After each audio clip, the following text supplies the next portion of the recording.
여러분 안녕하세요. 어린 왕자 22장에 도달했습니다. 전철수가 나옵니다. 전철수란 그 전기료를 조작해서 기차를 움직이는 사람을 의미합니다. 22장 건강하게 안전하게 낭독합니다. 안녕. 어린 왕자가 인사를 했다. 안녕. 전철수가 대답했다. 아저씨 여기서 뭘 하고 있어? 기차 손님들을 1000명씩 추린단다. 그 손님들을 태운 열차를 오른쪽으로 보내기도 하고 왼쪽으로 보내기도 한단다.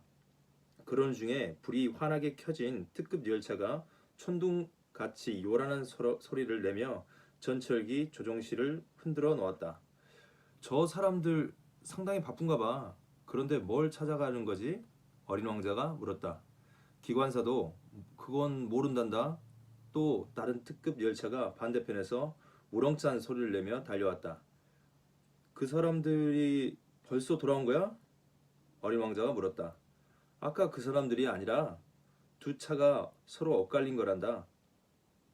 엇갈린 거다. 그 사람들은 저희들 있던 데 만족하지 못했어? 사람은 자기가 있는 곳에서 만족하는 법이 없단다. 다시 한번요. 사람은 자기가 있는 곳에서 만족하는 법이 없단다. 그때 세 번째 특급 열차가 으르렁거리며 달려들었다. 이 사람들은 먼저 번 손님들을 쫓아가는 거야? 쫓아가긴 무엇을 쫓아가? 저 속에서 자거나 하품하거나 하는 거지. 아이들만이 유리창에다가 코를 비벼대고 있지. 그저 아이들만이 저희들이 찾는 게 뭔지를 알고 있어. 아이들은 헝겊으로 만든 인형 하나 때문에 2시간을 허비하고 그래서 그 인형이 아주 중요하게 돼버려. 그러니까 누가 그걸 빼앗으면 우는 거야. 어린 왕자가 말했다. 그러자 전철수가 말했다. 아이들은 운이 좋아. 22장이 마무리되고 23장이 시작됩니다. 안녕, 이제 장사꾼을 만납니다. 어린 왕자가 말했다. 안녕, 장사꾼도 대답했다. 그는 갈증을 막는 약을 파는 장사꾼으로 그것은 일주일에 한 알만 먹으면 다시는 목이 마르지 않는 것이었다. 아저씨, 그건 왜 파는 거야?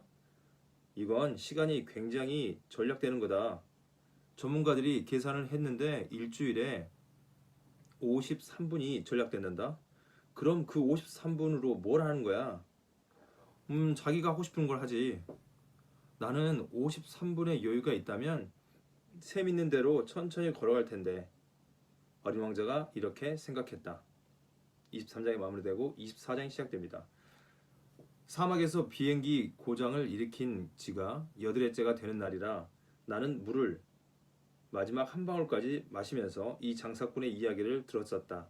아, 내 이야기는 정말 아름다운 이야기다. 그런데 나는 비행기를 아직 못 고쳤고 이제는 마실 물조차 떨어졌으니 나도 셈 있는 대로 천천히 걸어갈 수나 있었으면 좋겠구나.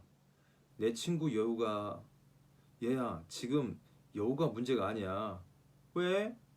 우리는 목이 말라 죽을 테니까. 그는 그 그는 내 말을 알아듣지 못하고 대답했다.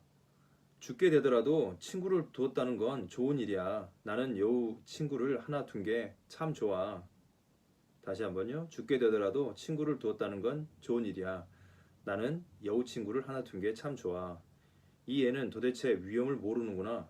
영 배도 안 고프고 목도 안 마르고 그저 햇볕만 조금 있으면 그만이니까. 나는 이런 생각을 했다. 그러나 어린 왕자는 내 마음 속을 들여다본 듯 내 생각에 대답을 했다. 나도 목이 말라. 우리 우물을 찾아가. 나는 맥이 탁 풀렸다. 끝없는 사막 가운데에서 무턱대고 우물을 찾아 나선다는 것은 당치도 않는 소리다. 그렇지만 우리는 걸음을 옮기기 시작했다.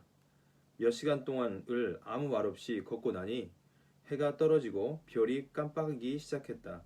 나는 갈증 때문에 열이 좀 있어 별들이 꿈속같이 보였다. 어린 왕자가 한 말이 내 기억 속에서 춤을 추고 있었다. 그래, 너도 목이 마르단 말이야? 그러나 그는 내 물음에 대답하지 않고 이런 말만 했다. 물은 마음에도 좋을 거야. 나는 그의 대답을 알아듣지 못했으나 아무 말도 하지 않았다. 그에게 더 이상 물어보지 말아야 한다는 것을 알고 있었으니까. 그는 피곤해서 앉았다. 나도 그 옆에 앉았다. 그는 한동안 말이 없다가 이윽고 또 이런 말을 했다. 우리에게 보이지 않는 꽃 때문에 별들은 아름다운 거야. 보이지 않는 꽃 때문에 별들은 아름다운 거야. 그렇고 말고 대답한 뒤에 나는 아무 말 없이 달빛 아래 펼쳐진 모래 언덕을 바라보았다.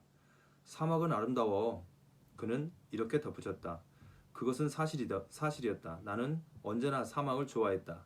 모래 언덕에 앉아 있으면 아무것도 보이지 않고 아무런 소리도 들리지 않는다. 그런데 침묵 속에 무언가 빛나는 것이 있다. 사막이 아름다운 건 어딘가 우물이 숨어 있어. 그래. 친구가 숨어 있다는 거죠. 있다는 거죠. 어린 왕자는 이렇게 말했다. 나는 천만 뜻밖에도 모래의 이 신비로운 빛남을 갑자기 이해하게 되었다. 어릴 적에 나는 오래된 집에 살고 있었는데 그 집에는 보물이 묻혀 있다는 이야기가 전해 내려왔었다. 물론 아무도 그것을 발견하지 못했고 또 어쩌면 찾아보지도 않았을지도 모른다. 그러나 그 보물로 해서 그 집은 매력이 있었다. 그 깊숙이에 어떤 비밀을 간직하고 있었으니까. 맞아. 집이건 별이건 사막이건 그 아름다움은 눈에 보이지 않는 것에서 오는 거다. 나는 어린 왕자에게 말해 주었다. 아저씨가 내 친구인 여우하고 같은 생각을 하는 걸 보니 난 참 좋아. 어린 왕자가 잠이 들기에 품에 안고 길을 떠났다. 나는 가슴이 뭉클해졌다. 깨지기 쉬운 보물을 안고 가는 듯 싶었다. 이 세상에 그보다 더 여린 물건은 없을 것이라고까지 생각되었다. 그 하얀 이마, 감긴 눈, 바람에 나부끼는 머리카락들을 달빛에 비추어 보며 나는 이런 생각을 했다. 내가 지금 보는 것은 오직 껍질뿐이야. 가장 중요한 것은 안 보이는 것이다. 반쯤 벌어진 그의 입술이 방글의 웃음을 머금는 것을 보고 또 이런 생각을 했다. 잠이 든 이 어린 왕자가 이렇게까지 깊이 내 마음을 감동시키는 것은 이 애가 꽃 한 송이에 대해서 충실한 것과 잠을 자는 동안에도 그의 마음속에서 등불의 불꽃처럼 장미꽃의 영상이 빛나기 때문이다. 그리하여 그 애가 점점 안쓰러운 생각이 들었다. 이 등불을 잘 가려주어야 하지. 바람이 한번 몰아치면 깨질 수도 있으니. 이렇게 걸어가다가 해 뜰 무렵에 우물을 발견했다. 이렇게 우물을 발견하고 24장이 마무리됩니다. 어린 왕자 25장을 사람들은 특급 열차를 타고 있지만 무엇을 찾는지를 몰라. 그러니까 갈팡질팡하고 빙빙 돌지. 설국열차입니까? 어린 왕자는 이렇게 말한 뒤 덧붙였다. 그건 소용없는 짓이야. 우리가 찾아낸 우물은 사하라 사막에 있는 다른 우물과 같은 것이 아니었다. 사하라의 우물들은 그저 모래에 구멍을 뚫어 놓은 것뿐이었다. 그런데 그 우물은 동네에 있는 우물과 같았다. 그러나 근처에는 마을이 없기에 꿈이 아닌가 생각했다. 이상도 하지. 도르래며 물통이며 줄이 모두 마련되어 있구나. 사막에 이렇게 줄이 마련되어 있으니까 신기한 거죠. 그죠? 사막의 한가운데 도르래가 있습니다. 나는 어린 왕자에게 말했다. 그는 웃으며 줄을 만져보고 도르래를 돌려보았다. 그러니까 바람이 오랫동안 잠자다가 다시 일어서 날은 풍차가 삐걱거리는 것처럼 도르래가 삐걱거렸다. 아저씨, 이 소리가 들려? 우리가 이 우물을 깨우니까 우물이 노래를 하는 거야. 굉장히 시적입니다. 나는 어린 왕자가 힘들까 봐 안타까웠다. 내가 아마 내게는 너무 무겁다. 나는 물통을 천천히 우물 비틀까지 올려 떨어지지 않게 잘 얹어 놓았다. 내 귀에는 아직도 도르래의 노래가 쟁쟁하고 출렁거리는 물속에는 해가 흔들리고 있었다. 난 물을 마시고 싶었어. 물을 좀 줘. 이래하여 나는 그가 무엇을 찾고 있었는지를 알았다. 나는 물통을 그 입술에까지 들여다 주었다. 그는 눈을 감고 물을 마셨다. 기쁘기가 명절 같았다. 그 물에는 양식 외에 다른 무엇이 있었다. 그것은 별빛 아래 이루어진 행진과 도르래의 노래와 내 팔의 노력에서 나온 것이었다. 이와 같이 어릴 적에 내가 받은 성탄 선물이 크리스마스 트리의 등불, 자정 미사의 음악, 서로 주고받는 상냥한 웃음으로 빛나는 것이었다. 아저씨하고 같은 사람들은 한 정원에 장미꽃 5천 그루나 가꾸지만 자기네들이 찾는 것을 거기서 얻지 못해. 어린 왕자가 말했다. 풍요 속의 빈곤이죠. 그래, 찾아내지 못한다. 그렇지만 사람들이 찾는 것이 장미꽃 한 송이나 물 한 모금에서 얻어지는 수도 있을 거야. 그야 그렇지. 그러니까 어린 왕자는 덧붙여 말했다. 그러나 눈은 보질 못해. 마음으로 찾아야 해. 물을 마시자 마음에 평온이 찾아왔다. 모래는 떠오르는 햇빛을 받은 꿀 빛깔이 돈다. 나는 이 꿀 빛깔에도 행복을 느꼈다.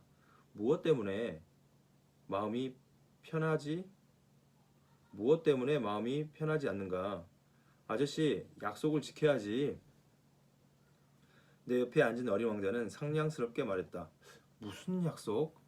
아저씨도 내 양에 씌울 굴레 말이야. 난 그 꽃에 대해서 책임이 있어.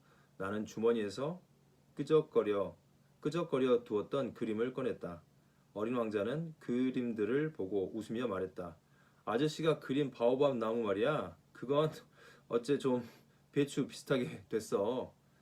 그래, 나는 바오밥 나무 그림을 가지고 퍽 의시대고 있었는데 여우는 귀가 약간 뿔같이 생겼어. 그리고 너무 길어. 그러고는 또 웃었다. 좀 심한데? 그림이라고는 속이 안 보이는 보아 구렁이하고 속이 들여다 보이는 보아밖에 그려본 적이 없으니까 그런 거지. 괜찮아. 아이들은 다 아니까. 나는 연필로 굴레를 그렸다. 그 굴레를 어린 왕자에게 주니 가슴이 뿌듯했다. 나는 내가 무슨 생각을 하고 있는지 모르겠구나. 그러나 내 말에는 대답하지 않고 이렇게 말했다. 아저씨, 내가 지구에 떨어진 거 말이야. 내일이 1년째 되는 날이야. 그리고 말을 끊었다가 다시 말했다.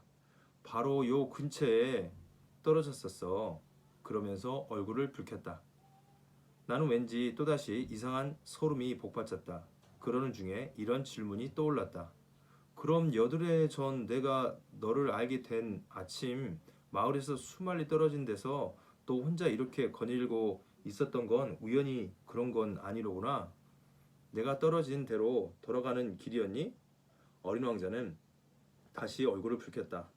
나는 망설이며 말을 이었다. 1년이 가까워졌기 때문에 그런 거지. 어린 왕자는 다시 얼굴을 붉혔다.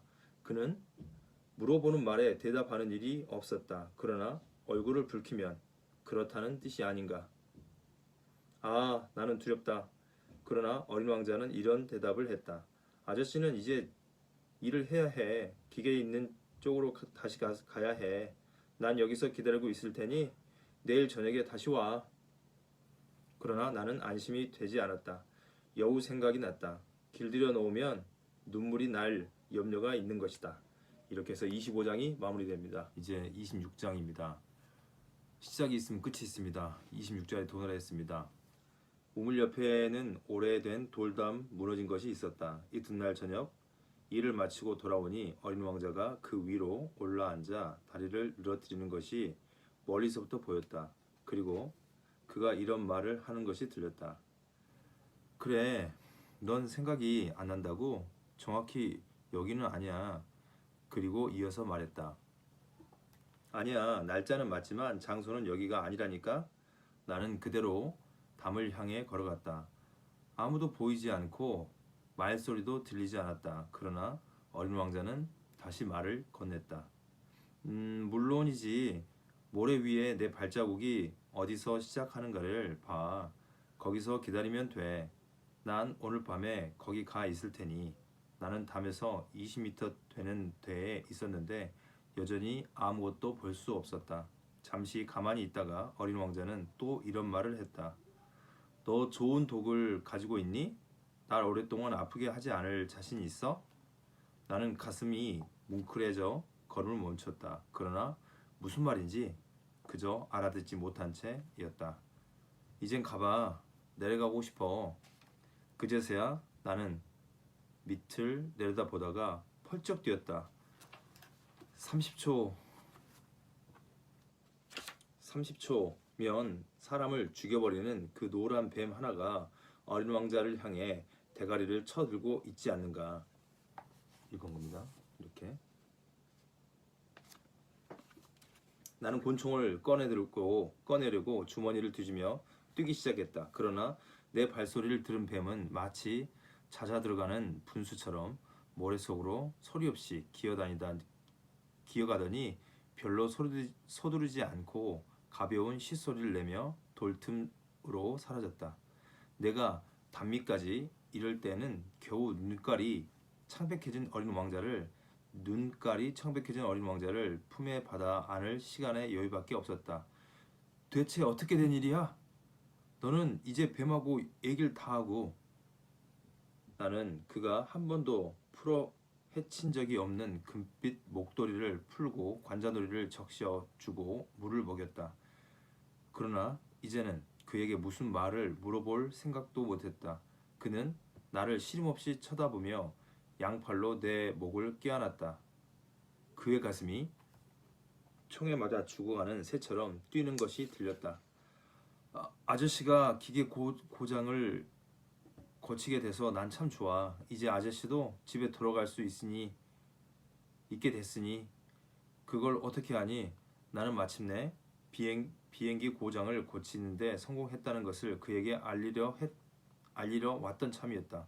어린 왕자는 내 물음에는 대답하지 않고 덧붙여 말했다. 나도 오늘 우리 집으로 돌아가. 그리고 쓸쓸하게 덧붙였다. 그건 훨씬 더 멀고 훨씬 더 어려워. 나는 무슨 이상한 일이 생겼다는 것을 깨달았다. 나는 그를 어린애처럼 꼭 껴안았다. 그러나 내가 걷잡을 사이도 없이 끝없는 구렁이로 곧장 빠져 들어가는 것만 같았다. 그의 눈길은 멀거니 먼 데를 바라보고 있었다. 내겐 아저씨가 준 양이 있어. 그리고 양을 넣어두는 상자하고 굴레도 있고. 그는 쓸쓸한 웃음을 지었다. 나는 오랫동안 기다렸다. 그의 몸이 차차 따뜻해 오는 것이 느껴졌다. 얘야, 무섭지 않니? 무서웠지? 물론 무섭겠지. 그러나 어린 왕자는 상냥하게 웃으며 대답했다. 오늘 저녁이 훨씬 더 무서울 거야. 나는 돌이킬 수 없는 일이라고 생각해 다시 등골이 싸늘해졌다. 그리고 다시는 이 웃음소리를 영영 듣지 못하게 되리라는 생각이 들어 견딜 수가 없었다. 그 웃음은 내게 있어서는 사막에 있는 샘과 같은 것이었다. 얘야, 내 웃음소리가 더 듣고 싶구나. 그러나 그는 이런 말을 했다. 오늘 밤이면 1년이야. 1년이 돼. 내 별이 내가 작년에 떨어졌던 자리 바로 위에 와 있게 돼. 얘야, 그 뱀 이야기, 뱀하고 만나는 이야기, 별 이야기는 모두 못된 꿈이지? 그러나 어린 왕자는 내 말에는 대답하지 않고 말했다. 중요한 건 눈에 보이지 않아. 눈에 보이지 않는 거야. 그렇고 말고 꽃도 마찬가지야. 별에 있는 꽃을 좋아하면 밤에 하늘을 쳐다보는 게 참 아늑해. 별이나 다 꽃이 피어 있어. 어느 별이나 다 꽃이 피어 있어. 그렇고 말고 물도 마찬가지야. 아저씨가 내게 먹여준 물은 음악 같았어. 도르래하고 밧줄 때문에 말이야. 아저씨, 생각나지? 물이 참 맛있었지. 그렇고 말고 아저씨 밤이 되면 별을 쳐다봐. 밤이 되면 별을 쳐다봐. 내 별은 너무 작아서 어디 있는지 아저씨한테 보여줄 수가 없어. 그게 더 나아. 내 별이 아저씨에게는 어느 별 중 하나가 될 거야. 그러면 아저씨는 어느 별이든지 모두 쳐다보는 게 좋아질 거야. 그 별들이 모두 아저씨에게 친해질 거고 나 아저씨한테 선물을 줄 테야. 그는 또 웃었다. 얘야. 나는 내 웃음소리가 좋다. 바로 이걸 선물로 주는 거야. 이 물도 마찬가지야. 그게 무슨 말이냐? 사람에 따라 별들은 서로 다른 뜻이 있어. 여행하는 사람에게는 별들이 길잡이가 되겠지만 어떤 사람에게는 조그만한 빛으로밖에 보이지 않겠지. 학자에게는 별들이 수수께끼가 되는 거고, 내가 말한 실업가는 별이 금으로 보이고, 그렇지만 그 별들은 모두 말이 없어. 그런데 아저씨는 별을 다른 사람들이 보이는 것처럼 보지 않게 될 거야. 그게 무슨 소리니? 무슨 소리야? 내가 별들 중에 하나에서 살고 있을 테니까. 내가 그 별 중 하나에서 웃고 있을 테니까.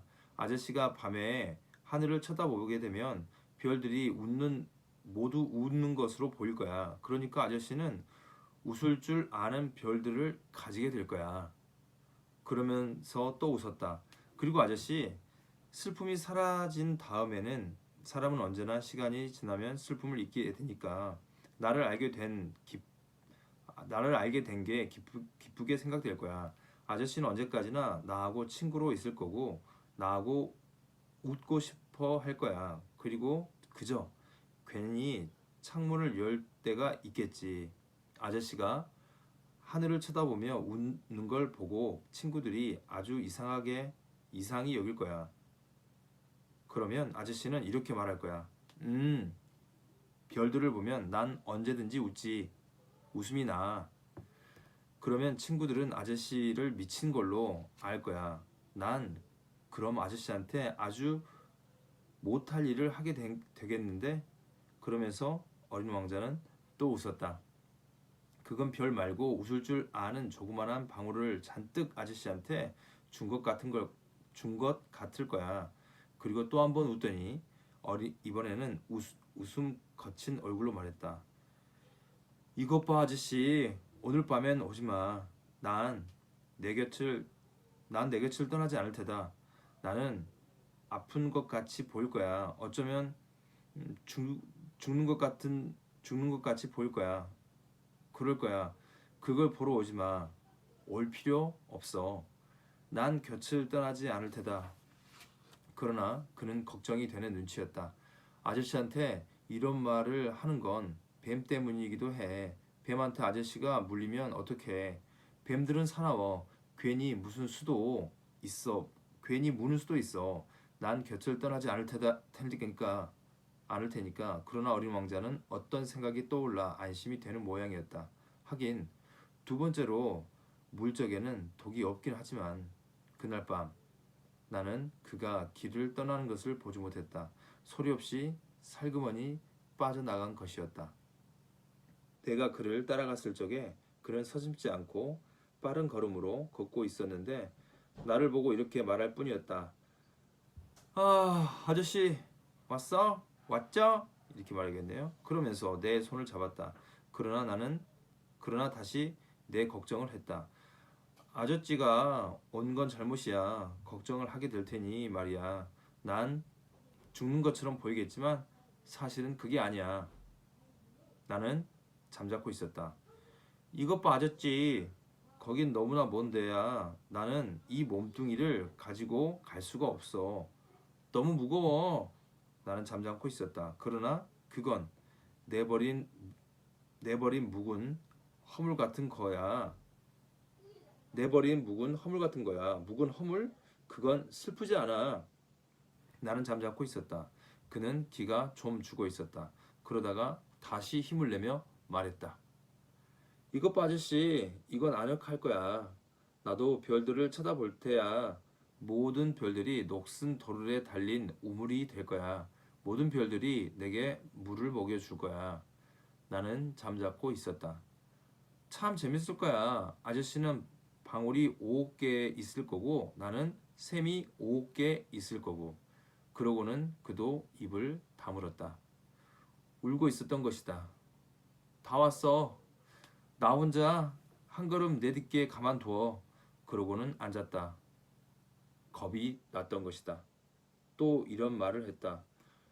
이것 봐 아저씨, 내 꽃 말이야. 그건 내게 책임이 있어. 그런데 그 꽃은 몹시도 약해. 또 몹시 순진하고 겨우 가시 4개로 외세로부터 제 몸을 보호하려고 해. 나는 더 서 있을 수가 없어서 앉았다. 그는 말했다. 자, 이뿐이야. 그는 또 잠깐 망설이다가 몸을 일으켰다. 한 걸음 더 내디뎠다. 나는 꼼짝을 할 수가 없었다.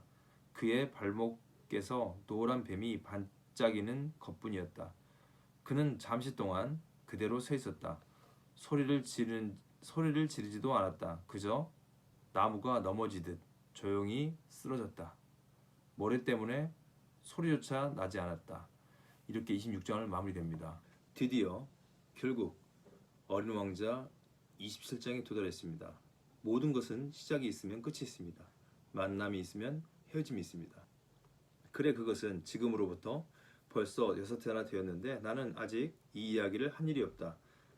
나를 다시 본 동료들은 내가 살아온 것을 무척 기뻐했다. 나는 슬펐지만 그들에게 다음과 같이 말했다.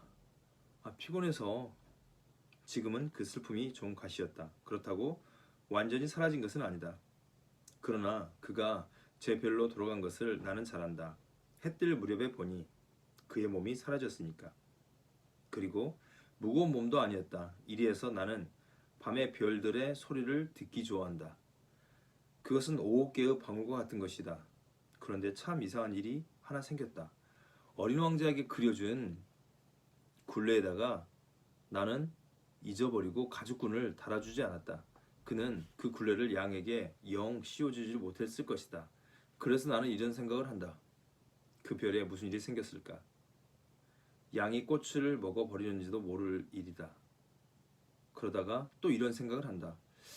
그럴 리 없지. 어린 왕자는 밤마다 꽃에 유리 그릇을 씌우고 양을 잘 지키니까. 그러면 나는 어느새 새 행복에 젖게 된다. 그리고 별들은 모두 고요히 웃는다. 어떤 때는 또 이런 생각이 든다. 누구는 한 번쯤은 해야 할 일을 깜빡 잊을 수가 있는데 그러면 그만이다. 어느 날 저녁 그 애가 유리그릇 씌우기를 잊든지 양이 밤중에 소리 없이 나가든지 했다면 그러면 방울들이 모두 눈물로 변해버린다. 이것은 크나큰 수수께끼다.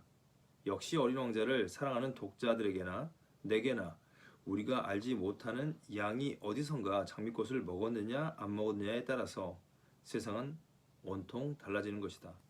하늘을 쳐다보고 이렇게 생각하라. 양이 꽃을 먹었을까 안 먹었을까? 그러면 모두가 얼마나 달라지는지 알 수 있을 것이다. 그러나 어른들은 아무도 이것이 그렇게까지 중요한 것임을 이해하지 못할 것이다. 이것이 내게 있어서 이 세상에 가장 아름답고 가장 쓸쓸한 풍경이다. 이것은 앞 페이지의 것과 꼭 같은 풍경이지만 그대에게 똑똑히 보여주려고 다시 한번 그린 것이다. 어린 왕자가 땅 위에 나타났다가 사라진 곳이 여기다. 이 풍경을 똑똑히 보아두었다가 언제든 아프리카의 사막을 여행하게 되면 그것을 틀림없이 알아볼 수 있길 바란다. 그리고 그곳을 지나거든 제발 걸음을 빨리 하지 말고 바로 별 아래서 잠시 멈춰주길.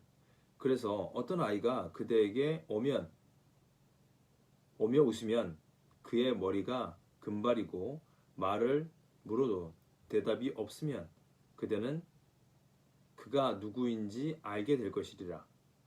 그때에는 부디 친절을 베풀어 주길. 내가 이다지도 슬퍼하는 것을 버려두지 말고 그가 돌아왔다고 인해 편지를 보내주기를. 이렇게 해서 27장이 마무리됩니다. 함께 27장까지 읽어서 감사하고요. 7장으로 구성된 꽃들에게 희망을도 읽었고 27장으로 구성된 어린 왕자도 읽었습니다. 시청해주셔서 감사합니다.